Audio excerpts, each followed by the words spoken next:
오늘 아침 우리에게 주시는 하나님 말씀은 신약성경 로마서 5장 1절에서 8절까지 말씀, 신약성경 245쪽입니다. 로마서 5장 1절 말씀부터 받들어 봉독해 올리겠습니다. 그러므로 우리가 믿음으로 의롭다 하심을 받았으니 우리 주 예수 그리스도로 말미암아 하나님과 화평을 누리자. 또한 그로 말미암아 우리가 믿음으로 서 있는 이 은혜에 들어감을 얻었으며 하나님의 영광을 바라보고 즐거워하느니라. 다만 이뿐 아니라 우리가 환난 중에도 즐거워하나니 이는 환난은 인내를, 인내는 연단은 소망을 이루는 줄 알미로다. 소망이 우리를 부끄럽게 하지 아니함은 우리에게 주신 성령으로 말미암아 하나님의 사랑이 우리의 마음에 부은 바 됨이니 우리가 아직 연약할 때의 계약대로 그리스도께서 경건하지 않은 자를 위하여 죽으셨도다. 의인을 위하여 죽는 자가 쉽지 않고 선인을 위하여 용감히 죽는 자가 혹 있거니와 우리가 아직 죄인 되었을 때에 그리스도께서 우리를 위하여 죽으심으로 하나님께서 우리에 대한 자기의 사랑을 확정하셨느니라. 아멘.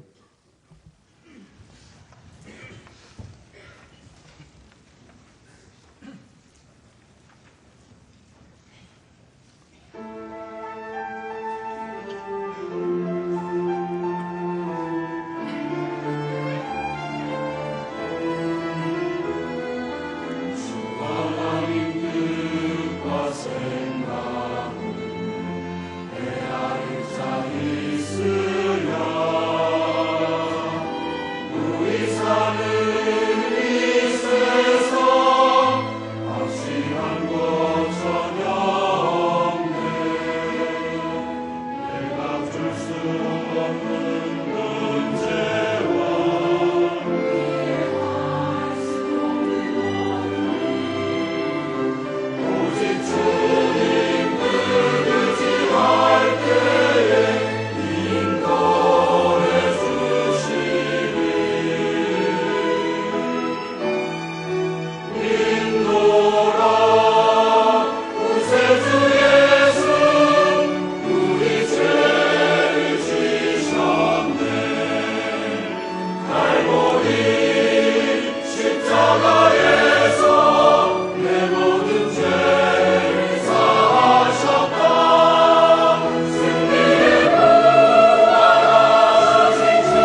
귀한 찬양 감사합니다. 우리가 지난 9월 한 달 동안 로마서를 우리가 말씀을 함께 나누었습니다.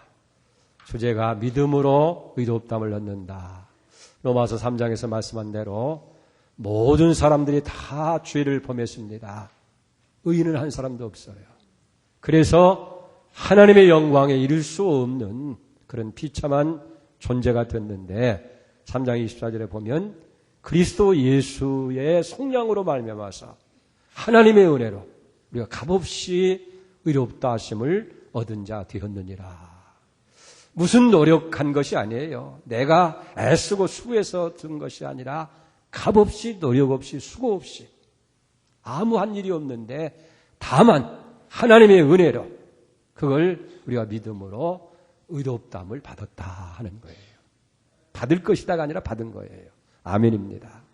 이제 문제는 오늘 본문의 말씀은 이렇게 하나님 앞에서 의롭다함을 얻은 사람들이 어떤 삶을 살아야 되겠느냐, 그걸 오늘 본문에서 말씀하고 있어요.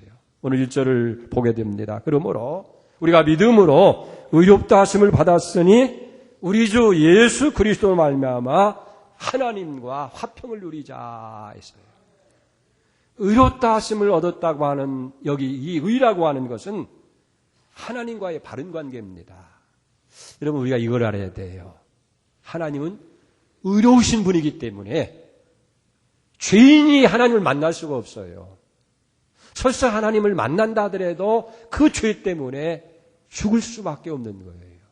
그러니까 하나님께서는 우리를 만나시기 전에 먼저 하나님의 의로 죄인된 우리에게 의의 옷을 입혀서 의로운 사람으로 만들어 놓으시고 그 다음에 만나 주시는 거예요. 이게 의롭다 하심을 받은 것이 되는 줄로 그렇게 믿습니다. 근데 의롭다함을 받았다고 얘기할 때 그것은 단순히 죄 용서만으로 끝나는 것이 아니에요. 그건 하나의 소극적인 의미고 더 중요한 것은 지난날의 모든 허물과 죄를 다 용서해 주시고 이제는 전혀 새로운 관계, 올바른 관계로 하나님께서 우리에게 다가오신다 하는 그런 얘기입니다. 그래서 종교개혁자 마틴 루터라고 하는 사람은 유명한 얘기를 합니다. 신앙이라고 하는 것을 정의하면서 신앙이라고 하는 것은 하나님과 올바른 관계를 맺는 것이다. 이게 의의 관계예요. 이 올바른 관계라고 하는 것은 의의 관계고 그리고 평화의 관계예요. 화평의 관계란 말이에요. 좀 쉽게 이야기한다고 한다면 예수님께서 탕자의 비유를 말씀했죠. 탕자를 받아들이는 아버지의 모습입니다. 돌아온 이 탕자를 받아들이는 아버지는 그 아들을 탕자로 받아들이는 것이 아니에요. 온전한 아들로 받아들이는 거예요. 그렇기 때문에 전에 과거에 무슨 죄를 지었는지 따지도 아니하고 묻지도 아니하는 거예요. 돌아왔다는 그 한 가지 사실로 인해서 하인들에게 명령합니다. 여봐라, 이 아들이 나갔다 돌아왔다. 목욕을 시키고 깨끗한 옷을 입히고 손에 가락지를 끼우고 그리고 송아지를 잡고 잔치를 배설하라고. 그러니까 지은 죄에 대해서는 전혀 묻지 않는 거예요. 아들로, 온전한 아들로 그대로 받아들이는 것, 이게 하나님과 우리의 관계라는 거예요. 그래서 하나님이 우리를 의롭다고 하실 때에 무슨 죄를 따지고 묻는 것이 아니라 무조건 하나님과 바른 관계의 사람으로 그렇게 여겨 주신다 하는 거예요. 우리는 그렇기 때문에 하나님의 은혜 안에서 다 용서를 받고 이제 의인으로 받아주신 거예요. 이게 중요한 사실은 뭡니까? 우리가 이 사실을 믿어야 되는 거예요.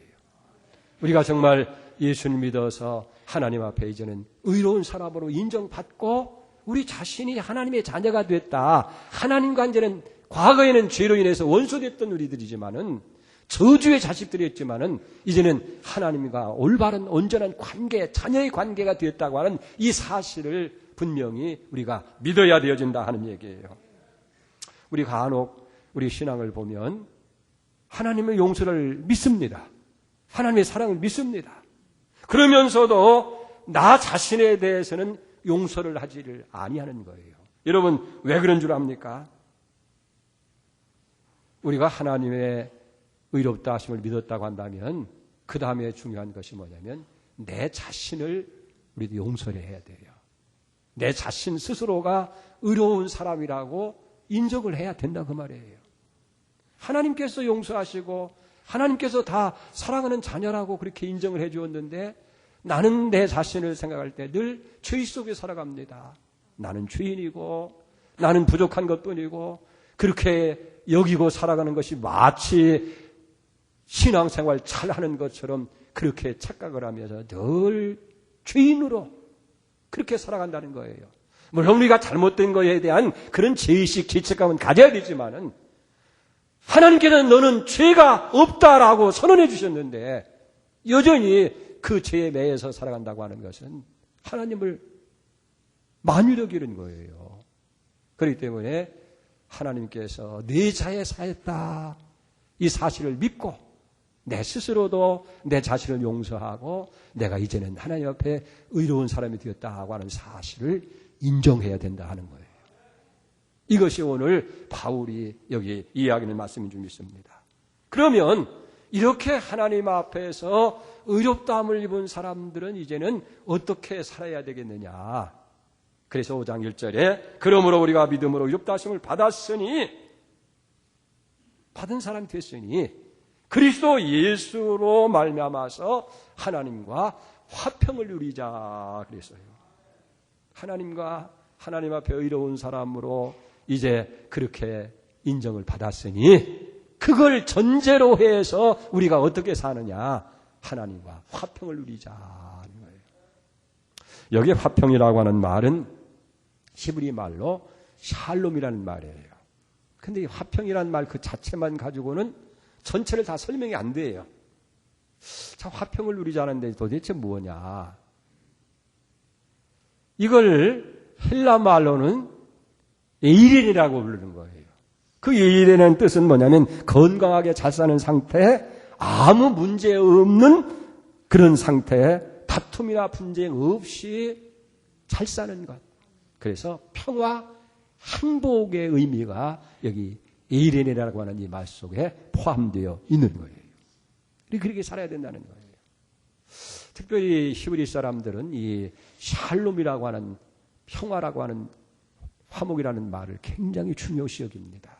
그래서 아침이나 저녁에 인사할 때도 샬롬, 복을 빌 때도 샬롬, 그 복의 내용도 보면 당신에게 샬롬 있기를 빕니다. 그렇게 중요시 여기는 거예요. 재미있는 일화가 있어요. 이 유대 사람들하고 아람 사람들이 비슷하게 생겼다는 거예요. 어느 이스라엘 사람이 길을 가다 보니까 저기서 사람이 걸어와요. 이게 이스라엘 사람인 줄 알고 샬롬 인사를 합니다.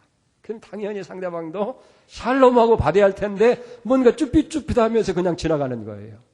이게 돌아놓고 가만히 보니까 이게 아람 사람인 거예요. 서로 원수지간인데 그게 쫓아가가지고 돈을 그 손에 쥐어주면서 내가 지금 샬롬한 거 그거 물려달라고. 이렇게 샬롬이라고 하는 것은 굉장히 저기 귀하게 여기는 거예요. 그렇기 때문에 우리가 여기 화목이라고 하는 것은 하나님과 화평해야 되고 그 다음에는 이웃과의 화목을 해야 되고 그리고 내 자신과도 이 화평을 우리 세 가지 차원에서 화목을 우리가 생각을 해야 돼요. 여기서 하나 좀 더 생각하려고 하는 것은 여기 유대인들에 있어서 복의 개념은 우리가 좀 다릅니다. 우리 동양 사람들, 특별히 한국 사람들의 복의 개념은 뭐예요? 다분히 물질적이고 육신적인 거예요. 그래서 물질이 많아야 저 사람 복 받았다, 복 있는 사람이다 그렇게 생각하는데 이 유대인이 히브리 사람들의 복의 개념은 물질 이전에 먼저 평화입니다. 이 샬롬이 먼저 있어야 된다는 거예요. 그래서 잠언 17장 1절에도 보면 마른 떡 한 조각 있고도 화목하는 것이 제육이 집에 가득하고도 다투는 것보다 나으니라. 그렇게 했어요. 그 유대인의 참 복은 어디 있느냐? 여기 화평에 있다. 그래서 어디든지 자나깨나 만날 때마다 샬롬, 평화를 비는 거예요. 왜? 너무 많은 전쟁을 겪은 거예요. 전쟁을 겪어보니까 그 많은 물질이 있어도, 좋은 집을 지어놓아도, 또 아무리 건강해도 이 평화가 없이는 모든 것이 의미가 없다는 걸 깨닫게 되니까 언제나 중요시 여기는 것이 샬롬을 여기 말하게 되는 거예요. 그렇기 때문에 오늘 하나님 앞에 이제는 우리가 의롭다함을 받았다고 한다면 그 하나님과 하나님 안에서, 그리스도 예수 안에서 이제는 이 화평을 누려야 된다. 이 누린다는 말은 즐기라는 얘기예요. 그걸 즐기면서 자랑하면서 그렇게 살아가라는 이 얘기예요. 이 가만히 보면 화평을 가지고 있지만 누리지 않는 사람들이 참 많아요. 내가 물질을 가지고 있다고 해서 내 것이 아닙니다. 그걸 내가 즐기면서 쓸 때에 그것이 내 것이에요. 아무리 여러분들이 좋은 집을 마련하고 비싼 집을 마련했다 할지라도 평생 한 번도 거기에 살지 못하고 다른 사람에게 그냥 빌려줬다가 죽고 말면 내 집일 수 있어요? 하룻밤이라도 가서 자고 살면서 즐겨야 비로소 내 집이 되는 것과 여기 마찬가지라 하는 거예요. 그렇기 때문에 하나님 앞에 의롭다함을 입어서 하나님과 올바른 이 관계를 가지고 있다고 한다면 그 하나님의 관계 속에서 평화를, 이 화평을 누려야 된다는 거예요. 이것이 의롭다함을 받은 성도의 삶의 모습이라는 거예요. 그래서 우리 성도들은 언제나 즐겁게 살아야 돼요. 감사하며 살고 기뻐하면서 살아가야 되는 것이 성도들의 모습이라는 거예요. 왜 그렇습니까? 우리가 이 화평이 어떻게 이루어졌느냐 생각하면 그 이유를 알 수가 있는 거예요. 여러분, 어떻게 우리가 하나님 앞에 의롭다함을 입고 하나님과 올바른 관계가 만들어졌어요? 한마디로 얘기해서 우리 주님 예수 그리스도께서 십자가에서 우리를 대신해서 화목제물로 죽어주심으로 말미암아서 이 올바른 관계가 이루어진 거예요. 이게 엄청난 희생의 대가를 치르고서야 우리가 하나님과 올바른 이 화평의 관계를 맺을 수 있게 됐다 하는 거예요. 이거 성경이 분명히 얘기잖아요. 이사야 53장 5절에 보면 그가 찔림은 우리의 허물 때문이요 그가 상함은 우리의 죄악 때문이라. 그가 징계를 받음으로 우리는 평화를 누리고 그가 채찍에 맞음으로 우리가 나음을 받았다. 오늘 여기 로마서 5장 8절에도 보면 우리가 아직 죄인 됐을 때 그리스도께서 우리를 위하여 죽으심으로 하나님께서 우리에 대한 자기의 사랑을 확증하셨다는 거예요. 우리 스스로 볼 때는 도저히 하나님 앞에 설 수 없는 그런 죄인들인데 우리 주님 예수께서 십자가에서 우리 그 죄값을 다 갚으신 거예요. 화목제물이 되심으로 인해서 우리는 그 예수로 말미암아서 그 속량으로 말미암아서 값없이 의롭다함을 얻고 이제는 하나님과 바른 관계, 하나님의 아버지가 되고 우리가 자녀가 됐으니 얼마나 놀랍고 얼마나 큰 축복이냐는 얘기예요. 과거 우리가 예수를 모를 때에는 정말 하나님과 원수된 자고 저주를 받아야 마땅한 사람들인데 예수 그리스도의 그 속량으로 말미암아서 의롭다함을 받은 사람이 되어지고 하나님 앞에서 이제 하나님을 아버지로 올바른 관계 속에 있는데 이보다 더 큰 기쁨과 이보다 더 큰 자랑이 어디 있냐는 얘기예요. 마땅히 저주를 받아야 해. 하나님과 멀리 있던 그런 사람들이 이제는 하나님과 올바른 관계를 통해서 하나님을 가까이 하시고 하나님을 아버지로 보시면서 그 안에 살아갈 수 있느니 이걸 근거로 해서 이제는 하나님 앞에서 우리가 즐거워하고 기뻐하고 그러면서 누리며 살아가야 되어진다 그런 얘기입니다. 오늘 이런 은혜, 이런 즐거운 축복이 여러분들 있기를 축원을 드립니다. 그 다음에 2절을 보세요. 또한 그로 말미암아 우리가 믿음으로 서 있는 이 은혜의 들어감을 얻었으며 하나님의 영광을 바라보고 즐거워하느니라. 우리 하나님과 올바른 관계를 가진 사람이 즐거워할 이유가 또 하나가 있어요. 그건 하나님의 영광을 바라보면서 즐거워하라 하는 거예요. 이건 미래지향적인 그런 영광을 바라보면서 여기 즐거워하는 거예요. 다시 말한다고 한다면 오늘 우리 앞에 아무리 맛있는 음식이 있다 할지라도 내일이 보장되지 않는다고 한다면, 내일의 행복이 주어지지 않는다고 한다면 그 음식이 의미가 없다는 거예요. 그렇잖아요. 아무리 산의 진미를 놓았더라도 내일 근심 걱정거리가 가득히 쌓여 있는데 오늘 그것으로 즐거워 기뻐할 수가 있겠어요? 더 쉽게 얘기한다고 한다면 내일 죽어야 할 사형수에게 아무리 산의 진미 좋은 음식을 차려 주어도 그걸 사형수가 맛있다고 그렇게 먹을 수 있겠어요? 쓴 고태를 씹는 것처럼 그렇게 쓴 것이고 가시를 삼키는 것처럼 그럴 수밖에 더 있겠느냐 하는 얘기예요. 내일을 향한 축복이 전제되지 않는다고 한다면 오늘의 이 행복도 오늘의 즐거움도 의미가 없는 거예요. 그렇기 때문에 우리 믿는 사람들은 뭐냐면 이제는 다 우리가 그 안에 들어가서 하나님의 자녀가 됐기 때문에 하나님의 미래적인 그 영광을 바라보면서 오늘 여기 즐거워하게 되어진다 하는 얘기예요. 그래서 신앙생활을 한마디로 표현하면 바라보는 것이다 하는 거예요. 바라보는 거예요. 여러분, 당장 현실적으로 필요한 것도 있지만은 대개 우리의 믿음은 바라보면서 기뻐하고 바라보면서 감사하고 바라보면서 견디고 바라보면서 여러분들이 살아가는 거예요. 우리 구약의 모세를 한번 살펴보십시다. 히브리서 11장 25절 26절에 보면 히브리서 의자는 모세에 대해서 이렇게 얘기합니다. 그가 본래 바로 공주의 아들로 이제 입적된 거 아니에요? 그런데 바로의 공주의 아들로 칭함을 거절하고 도리어 하나님의 백성과 함께 고난받기를 잠시 제약의 낙을 누리는 것보다 더 좋아하고 그리스도를 위하여 받는 수모를 애굽의 모든 보화보다 더 큰 재물로 여겼으니 그랬어요. 여기까지만 생각하면 참 바보스러운 사람도 있다. 모세는 천치 바보인가 보다, 멍청인가 보다. 어떻게 공주의 아들이라고 하는 그 영광스러운 왕자의 자리를 거절하고 하나님 백성과 고난받는 것을 오히려 세상의 낙을 즐기는 것보다 더 좋아하고 이수를 위해서 수모를 낚는 것을 애굽의 그 풍성한 재물보다도 더 귀하게 여겼나. 멍청이도 다 있다. 근데 그 다음 말이 중요해요. 뭐예요?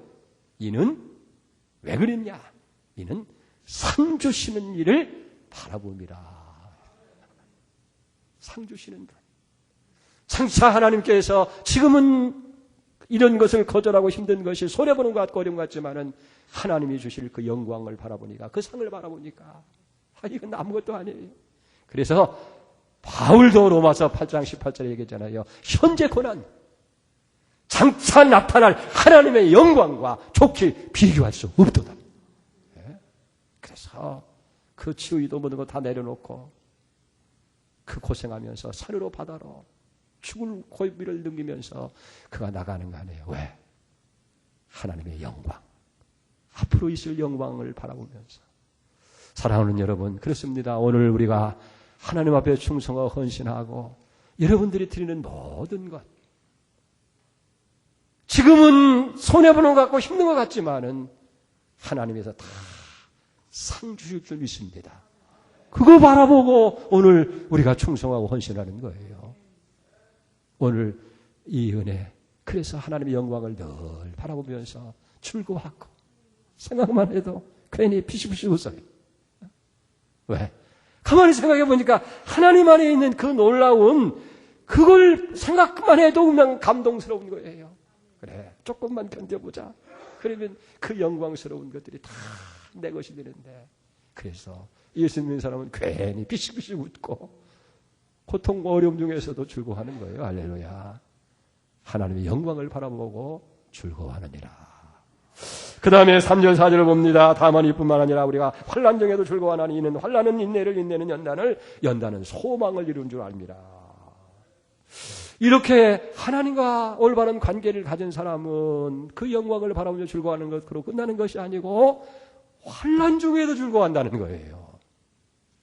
도저히 이해가 안 되는 얘기잖아요. 어떻게 환난의 고통과 그 어려움 가운데서 즐거워하고 여기 기뻐할 수가 있을까? 거기에 대한 이유를 4절 마지막에 뭡니까? 알미로다 했어요. 알미로다. 알기 때문이라는 안다는 거예요. 여기 뭘 안다는 거예요?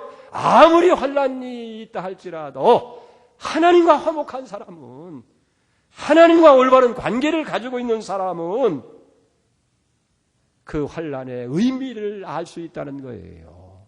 그게 의롭다함을 받고 하나님과 올바른 관계를 가지는, 왜 내게 이런 고난과 이런 환난인지 그 의미를 알 수가 있겠다는 거예요.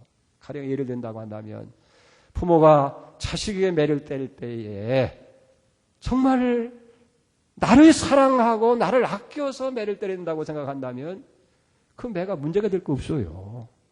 오히려 고마워하고 감사할 수 있는 거예요.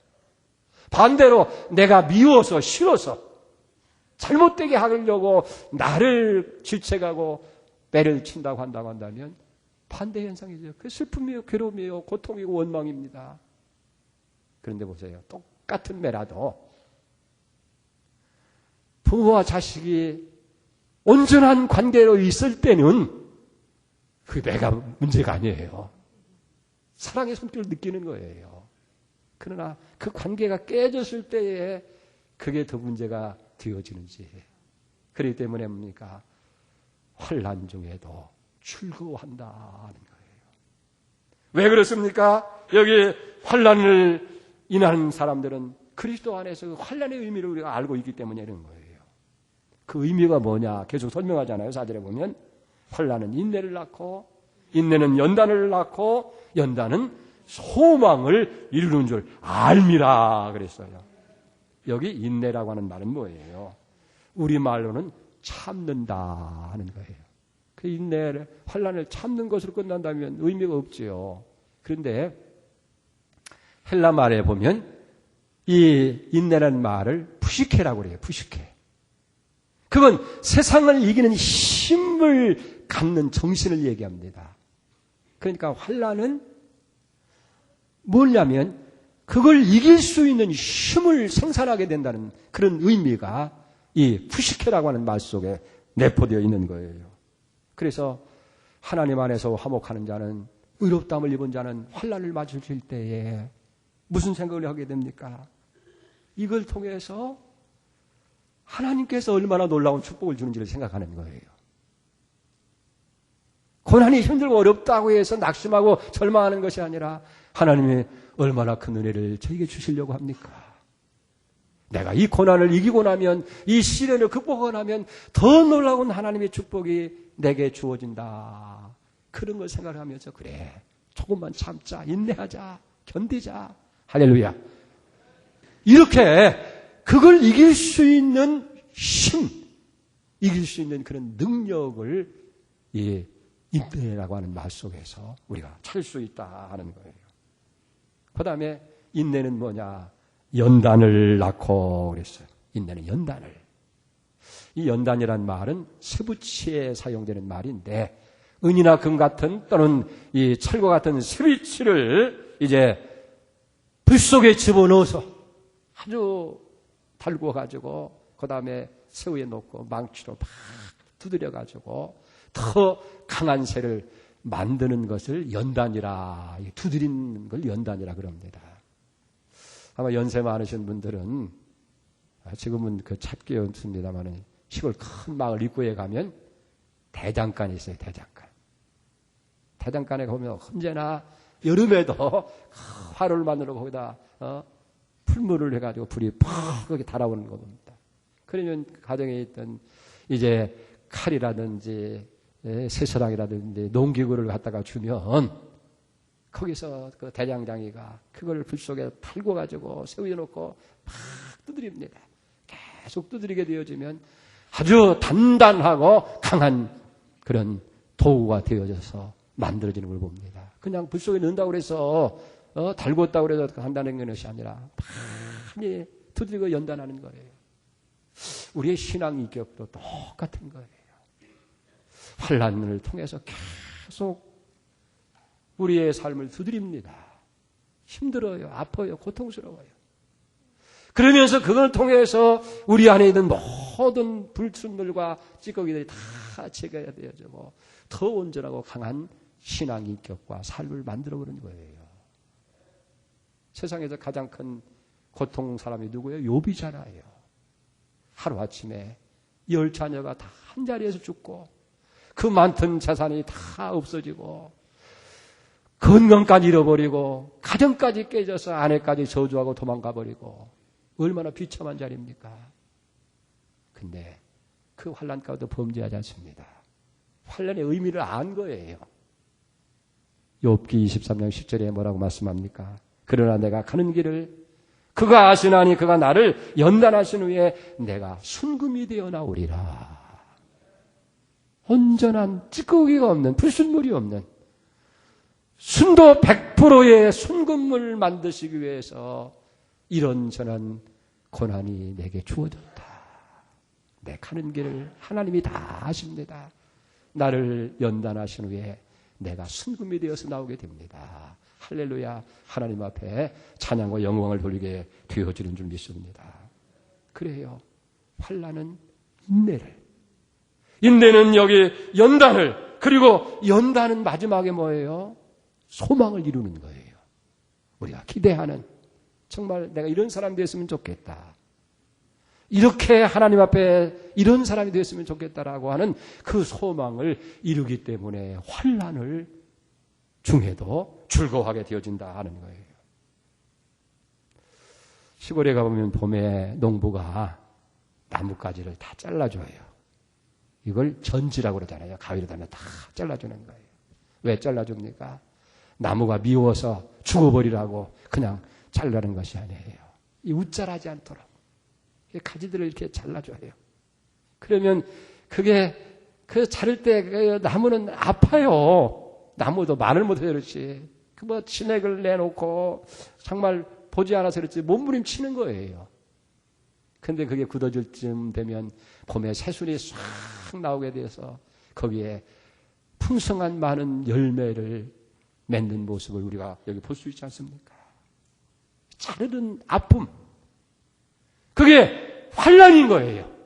우리는 이 환난이 얼마나 고통스럽고 힘든 건 우리는 알아요. 그렇기 때문에 할 수 있으면 없었으면 참 좋겠다. 그런데 여러분, 그런 환난의 고통 속에서라도, 환난 가운데서라도 주님이 나를 사랑하신다고 하는 확신만 있으면 환난은 문제될 거 없어요. 왜? 하나님께도 더 유익하고 잘 되기 위해서 이런 고통도 어려움도 준다. 그렇기 때문에 환난 가운데서도 오히려 기뻐하고 즐거워할 수 있고 감사할 수 있게 되어진 겁니다. 하나님이 나를 사랑하시는 손길이라고 깨달아진다고 한다면 이런 어려움도 문제가 될 수 없다는 거예요. 사랑하는 성도 여러분, 환난 가운데 있다 할지라도 인내하시기 바랍니다. 그리고 많이 연단을 받으세요. 반드시 소망을 이루는 축복이 있게 될 줄로 믿습니다. 그래서 야고보서는 그러잖아요. 1장 2절에 보면 너희가 여러 가지, 내 형제들아 내가 여러 가지 시험을 만나거든 온전히 기쁘게 여기리라. 이는 너의 믿음의 시련이 인내를 만들어내는 줄 내가 압니다. 그리고 그 인내를 온전히 이루라. 이는 너희를 온전하고 구비해서 조금도 부족함이 없게 하려 함이라 하고 말씀하고 있습니다. 다시 오늘 본문으로 돌아가십시다. 우리는 예수 그리스도를 믿음으로 인해서 의롭다함을 받은 자예요. 그리고 의롭다함을 받은 사람은 하나님과 온전한 관계가 이루어진 거예요. 어제까지만 해도 하나님 두려운 사람이었어요. 하나님 앞에 가면 이 죄로 인해서 저주는 받으면 어떡할까 그런 사람이었지만은 이제는 자녀가 되는 거예요. 우리 과거는 묻지도 않으시는 거예요. 그래서 그 은혜 안에서 이제는 우리가 어떻게 해야 되느냐? 하나님과 이 화평을 누리자는 거예요. 즐기면서 살아가야 된다는 거예요. 기뻐하고 즐거워하고 감사하고 찬양을 드리면서. 어떤 사람은 이 화평을 가지고 있으면서도 가지고만 있지 누리지 않는 사람이 있어요. 사실 믿음이라는 것도 그렇습니다. 믿음이 없는가 하면 있어요. 믿음을 가지고 있는 사람이 있는가 하면 믿음을 사용하면서 즐기는 사람이 있어요. 교회에 나오는 사람이 있고 교회 생활을 즐기는 사람이 있어요. 나는 어떤 사람이에요? 교회만 왔다 갔다 하는 사람입니까? 교회 생활에 좀 오기만 하면 즐거워지고 행복해지는 교회 생활을 즐기는 사람이 있어요. 찬송도 마찬가지예요. 그냥 한 곡을 부른다고 할지라도 그냥 노래로 부르고 많은 사람이 있는가 하면 그 찬송을 즐기는 사람이 있어요. 즐거워하며 감사하며 기뻐하고 만족하면서. 어제도 신방 중에 있는데 찬양 같이 부르는데 옆에 있던 통화하는 신방 권사님이 켰는데 보니까 눈물을 주르르 흘려요. 예수가 나와 함께 통화하면서 나와 동행하시니 나는 염려할 것 없다는 그 얘기를 하면서도 뭔지 모르게 눈물을 쭉 흘리면서 참 저분은 하나님 안에서 찬송을 즐기는 분이구나. 할렐루야. 어렵게 대학에 갔어도 대학생의 신분을 가지고 있는 사람이 있는가 하면 그 신분을 즐겨요. 우리는 다 하나님 앞에서 의롭다함을 받은 사람이에요. 이제는 하나님과 온전한 관계가 이루어진 사람이에요. 그렇기 때문에 하나님과 더불어 어떻게 해야 돼요? 이 평화를 누려야 돼요. 이걸 즐거워해야 돼요. 기뻐해야 돼요. 이게 성도의 삶이라는 거예요. 그래서 오늘은 주의 주신 날 기뻐하고 즐거워하세요. 하나님 앞에 즐거움으로 살아가는 거예요. 오늘 보세요. 1절에 그러므로 우리가 의롭다함을 받았으니 우리 주 예수 그리스도로 하나님과 화평을 누리자, 즐기자는 거예요.